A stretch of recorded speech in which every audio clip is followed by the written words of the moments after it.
പിണറായി പറമ്പായിൽ യുവതി ജീവനൊടുക്കിയ സംഭവത്തിൽ CPMന്റെ നുണപ്രചരണങ്ങൾ ഓരോന്നായി പൊളിഞ്ഞപ്പോഴാണ് മതരാഷ്ട്രവാദവും താലിബാനിസവും മേമ്പൊടി ചേർക്കുന്നതെന്ന് SDPI സംഘപരിവാർ വാദഗതികൾ അതേപടി ഏറ്റെടുത്ത് ആവർത്തിക്കാനുള്ള ശ്രമം അപഹാസ്യമാണെന്നും സംസ്ഥാന general secretary KK Abdul Jabbar വാർത്താ സമ്മേളനത്തിൽ പറഞ്ഞു.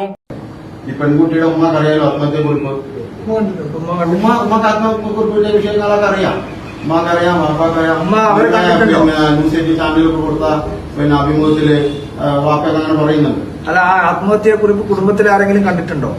അതിന്റെ വിവരങ്ങൾ ഇപ്പൊ നിങ്ങളൊക്കെ അറിയുന്ന പോലെ അവരും അറിയും. കാണൂല, കാരണം ഇൻക്വസ്റ്റ് നടക്കുന്ന സമയത്താണ് ആ ആത്മഹത്യക്കുറിപ്പ് കിട്ടുന്നത്. ഈ പണവും സ്വർണവും ഉണ്ട് എന്നുള്ള കുടുംബം പറയുന്നത് അവർക്ക് എന്തെങ്കിലും തരത്തിൽ തെളിവ് അവരുടെ കയ്യിലുണ്ടോ? അവര് SCP കൊടുത്ത പരാതിയിൽ എന്ന് പറയുന്നത് പരാതി മാത്രമല്ലേ ഉള്ളൂ, അല്ലാതെ അവർക്ക് എന്തെങ്കിലും തരത്തിലുള്ള തെളിവുകളോ അല്ലെങ്കിൽ ചിട്ടിയൊക്കെ പിടിച്ചതാണെങ്കിൽ അതിന് തെളിവുണ്ടാവും.